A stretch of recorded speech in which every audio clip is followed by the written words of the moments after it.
हमारी है डिश थोड़ी सी डिफरेंट स्टाइल की, आलू और दाल माश। बहुत ही लजीज बनती है। चलते हैं रेसिपी की तरफ और देखते हैं कि हमें इसके लिए क्या कुछ चाहिए और ये कितनी जल्दी बन जाएगी और कैसी मज़ेदार बनती है।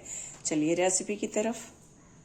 बिस्मिल्लाहिर्रहमानिर्रहीम। अलीज़े अलवी व्लॉग्स के साथ एक दफ़ा फिर हाजिर हैं। आज हम बनाने जा रहे हैं जी थोड़ी सी डिफरेंट सी डिश है, वो बनाने जा रहे हैं आलू और दाल माश। ये मैंने गांव में खाई है, कहीं और किसी और जगह पे नहीं खाई है। वो आमतौर पे किसी स्पेशल मौके पे बनाते हैं। उसके लिए जो चीज़ें हमें चाहिए वो ये बनाऊंगी मैं अपने अंदाज में। इसके लिए जो चीज़ें चाहिए वो है ये एक बड़ा प्याज जो हमने कट कर लिया है, इसके साथ 1 से 1.5 पाव हमने ये छोटे क्यूब्स में आलू कट कर लिए हैं। ये 1 से 1.5 पाव हैं। एक बड़ी प्याज ले ली है, 2 टमाटर लिए हमने इस तरह स्लाइस कट कर लिए हैं।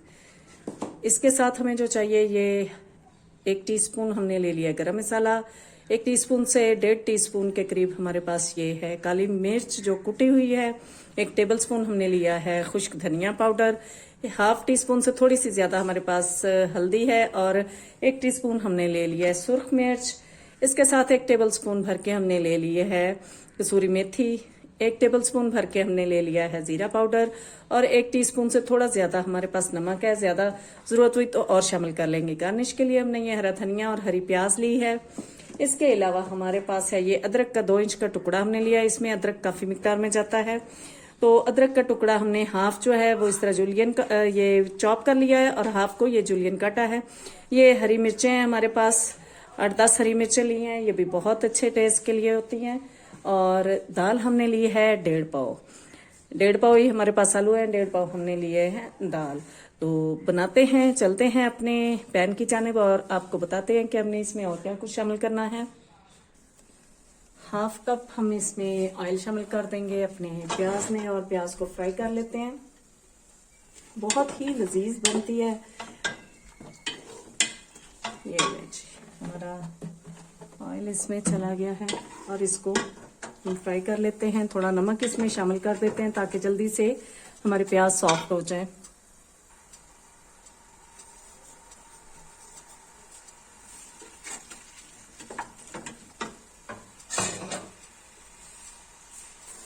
प्याज हमारे थोड़े सॉफ्ट हो गए हैं। अब हम इसमें शामिल करेंगे जो कि हमने आपको बताया नहीं, 1 टेबलस्पून भर के लहसुन का पेस्ट।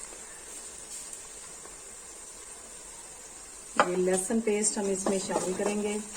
इसकी अच्छी सी खुशबू आ जाएगी तो फिर बाकी इंग्रेडिएंट्स हम इसमें शामिल करते जाएंगे और बड़ा जबरदस्त सा मसाला भून लेंगे। मसाला भूनना ही बेसिकली किसी भी खाने के लिए, खाने को बनाने के लिए या मजेदार बनाने के लिए मसाला ही सबसे अहम इंग्रेडिएंट है। तो मसाला आप कैसे भूनते हैं।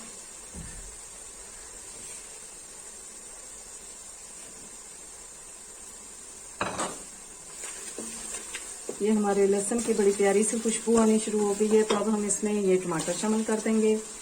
एक चीज हमने आपको और नहीं बताई वो है दही। मसाला अच्छे तरीके से भून जाएगा तो फिर हम इसमें दही भी शामिल करेंगे। अब ये हमारे जो मसाला भून रहा है इसी में हम शामिल कर देंगे ये अपनी हल्दी और मिर्चें,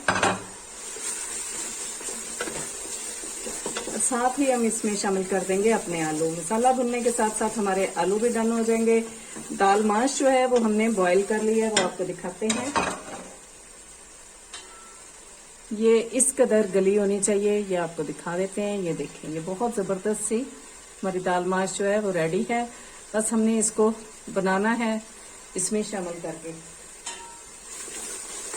तो इसलिए हम इसमें अभी ही शामिल कर देंगे। ये हमारे आलूओं के साथ ये भी मेल्ट हो जाएंगे, आलू गल जाएंगे और ये हमारा मसाला रेडी हो जाएगा।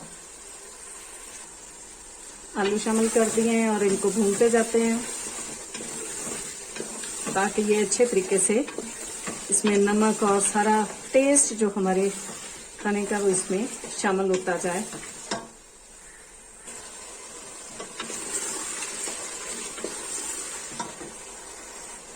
आलू काफी हद तक भून गए हैं, तो अब ये हमने खुश्क धनिया पाउडर इसमें शामिल कर दिया और साथ ही हम ये शामिल कर देंगे जीरा पाउडर। ये दोनों चीज़ों को डाल के अच्छे तरीके से भूनते हैं। और साथ इसमें शामिल कर देंगे इसको भूनने के बाद दही। दही हमने इसमें 150 ग्राम शामिल करनी है। अल्लाह अकबर, अल्लाह अकबर, अज़ान शुरू हो गई है। इसको बंद करेंगे। ये देखें जी, ये हमने बर्तन बदल लिया है। हमारी बजाय इसके कि कुकर था तो वो कढ़ाई बन गई है। उसकी वजह आपको दिखा देते हैं। हम जी नमाज पढ़ने चले गए हैं तो ये नीचे से लग गया। कोई मसला नहीं, हमने ऊपर से निकाल के तो इसमें चेंज कर लिया है। तो इसका कम से कम इसमें टेस्ट नहीं आया। और ये हमारे आलू बड़े ज़बरदस्त से गल गए हैं हमारी नमाज पढ़ने के दौरान। हाँ जी, लेकिन अगर आपका इस तरह ज़्यादा लग जाता है और खाने में उसका टेस्ट आता है तो उसके लिए एक आपको टिप बता दूं कि उसमें आपने शामिल करना है 1 कप दूध शामिल कर दें पूरे खाने के लिए। यानी पूरी जो आपका खाना बन रहा है, हांडी पक रही है, उसके लिए आपने 1 कप दूध शामिल करके उसको पकने के लिए रख देना है। तो उसका टेस्ट खत्म हो जाएगा, जले हुए का टेस्ट नहीं आएगा। अब जी हमने इसमें शामिल करनी है दाल अपनी और उसको थोड़ा सा भूनना है। और दाल शामिल कर लेते हैं क्योंकि आलू हमारे हो गए हैं तैयार और दाल पहले से तैयार है। इसको इसमें शामिल कर लेते हैं। ये बहुत ही लजीज बनता है खाना। ये सारी हमारी दाल इसमें शामिल हो जाएगी। चलें जी,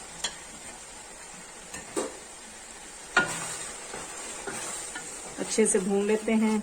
इस टाइम थोड़ी सी गैस कम हुई है, यानी गैस का प्रेशर। तो उसमें ये जैसे भी बनेगा, अभी हम इसमें नमक चेक कर लेते हैं, थोड़ा सा कम है।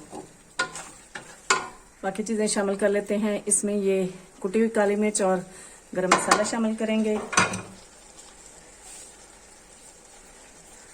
ये अपनी हरी मिर्चें सारी शामिल कर देंगे और ये अदरक भी,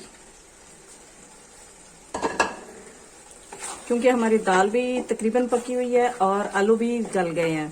लेकिन हमने थोड़ा सा इसको दम लगाना है, तो दम लगाने से पहले ये सारी चीजें इसमें शामिल करनी जरूरी है।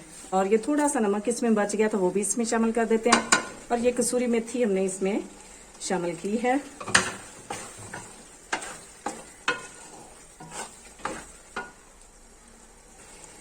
हमने इसमें शामिल की है चिकन क्यूब और हरी प्याज थोड़ी सी और थोड़ा सा धनिया। तो इसको 5 मिनट का दम लगा देते हैं और फिर डिश आउट करके दिखाते हैं आपको इसकी फाइनल लुक। ये जी हमारी डिश की फाइनल लुक। दाल माश और आलू की सब्जी कह लें, दाल कह लें, ये बहुत ही लजीज बनती है। मैंने गांव में ही खाई थी और मुझे बहुत मज़े की लगी थी। इंशाल्लाह आपको भी पसंद आएगी। अगर आपको पसंद आ जाए तो लाइक कर दीजिए, शेयर कर दीजिए, सब्सक्राइब कर दीजिए और बेल आइकॉन को दबा दीजिए ताकि आपको मेरी वीडियोस, मेरे व्लॉग्स, मेरी रेसिपीज़, मेरी रेमेडीज़ मिलती रहें। दुआओं में याद रखिएगा। अल्लाह हाफिज़।